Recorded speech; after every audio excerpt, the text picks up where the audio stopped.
Hello, everyone.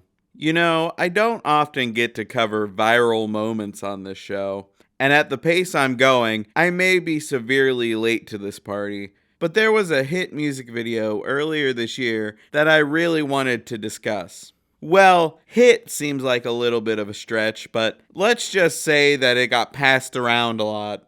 And of course, I can't let this moment pass me by. So let's dig into it. What's the latest viral craze? Oh god, why is she dancing like that? And why is she dressed like a knockoff Star Child? What happened, Jojo?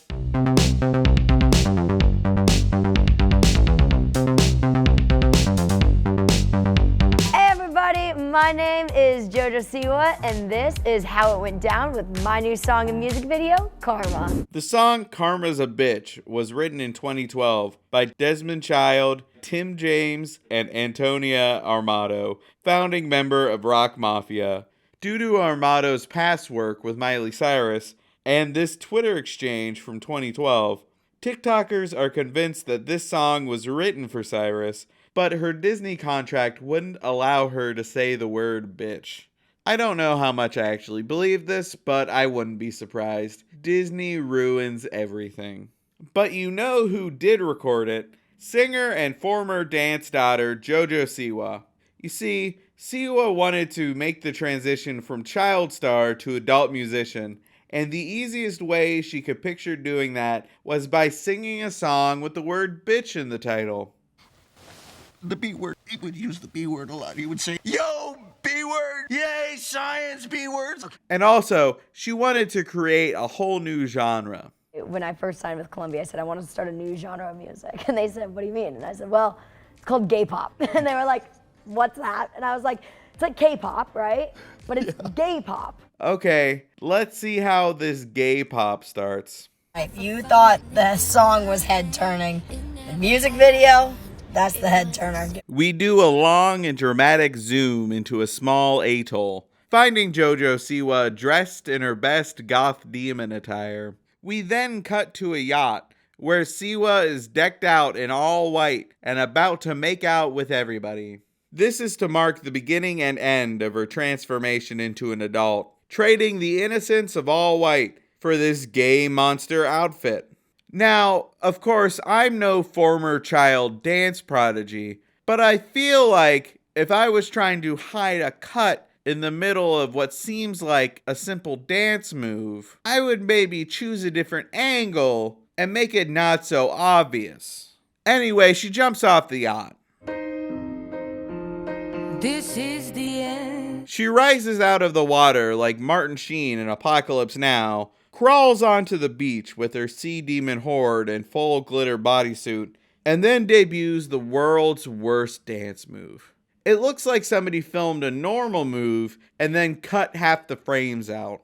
Like, I'm concerned for her physical safety here. God, the camera work is so disorienting. If you have to shake the camera around this much, your choreography probably isn't great. It feels weird that JoJo's attempts to act edgy and adult basically boiled down to her thrusting a lot. But you see, it's different here because it's with a lady. Right, guys, because of gay? They then rewind throughout the whole video, which feels less like an artistic decision everyone agreed upon and more like they just didn't film enough footage to finish the thing. She did it, folks. She invented gay pop. The song really hasn't done anything yet. It's only at number 22 on the Billboard Bubbling Under 100 chart, so 122 overall. And none of the other charts list it much higher. But there's another version of the song that's actually doing pretty well.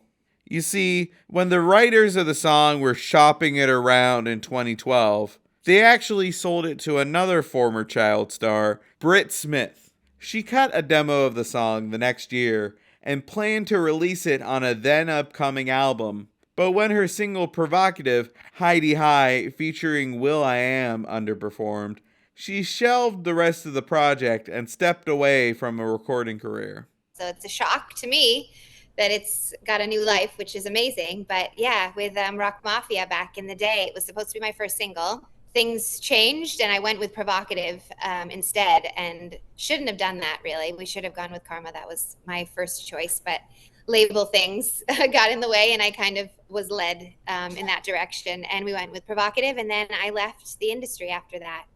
But when JoJo released her version of Karma, the internet, of course, went digging. TikTokers eventually found a music video for Brit's version, uploaded to Vimeo in 2013. I am so grateful to you guys for the support and love that you've shown me on my version. Somebody unearthed it from 12 years ago, I think, on Vimeo, my video. And it has just been a crazy whirlwind since, for the last week. IMDb lists the same director for both this video and JoJo's version. And not that I don't believe IMDb, but anyone can edit that site, and it would be an amazing coincidence if that was the case. This guy, Klasfeld, he's a genius. You know that. Speaking of the internet lying, TikTok users now believe that Jojo Siwa stole the song from Brit Smith. Shocking, I know, that TikTok would get something wrong. It's usually a bastion of logic and level-headedness. And I know that music licensing is a complicated and confusing topic, but I don't think I've ever dealt with people who have never heard of a cover before. Do they honestly believe that Fall Out Boy stole We Didn't Start the Fire from Billy Joel? It was a dumb cover and they shouldn't have done it, but they didn't steal it. And I said, well, it's called Gaypop. The internet had a field day with this comment. Like, do you remember when Sam Smith claimed they were the first gay person to win an Oscar based on misinterpreting an Ian McKellen interview? And then a reporter had to inform them that they weren't even the first gay person to win in their category. And then they said, I should know him. We should date. About Howard Ashman, who famously died of AIDS in 1991. Yeah, it felt like that. You think you just fell out of a coconut tree? You exist in the context of all in which you live and what came before you. In an interview with SiriusXM, she explained that she doesn't believe that she's the first gay pop artist, but she wants recognition for gay pop as a genre. Gay pop, right, is a thing that people have done, but it is not an official genre of music. You know what I mean? Like, it is a style, but it is how there's rap, there's rock, there's R&B, there's pop. And JoJo, you sweet summer child, we've had enough trouble with Billboard not calling a country song a country song. How are we ever going to define what constitutes gay pop? Is it just music by gay people? Because that's not a unifying style. Because my new stuff will not be for kids. It's the adult tour. It's not for kids. Dude, JoJo's transformation into an adult recording artist has been, let's say, rocky at best. I think the problem is that she tried to do it all at once in one music video. When Miley Cyrus wanted to shake off her child star roots, she did it much more gradually. First she released We Can't Stop, then she twerked on Robin Thicke and swung nude on a wrecking ball.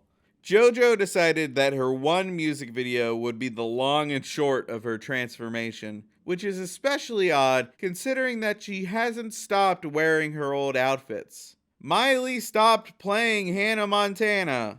Boy oh boy has it been a rough time for JoJo. SNL parodied her mercilessly. Bet you never met a gay girl before. And the internet has clowned on her to no end.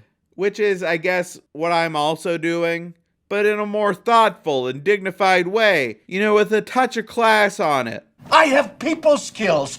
I am good at dealing with people. Can't you understand that? My goal with this was, I didn't care if people liked it, I didn't care if people hated it, but I wanted people to turn their head at it.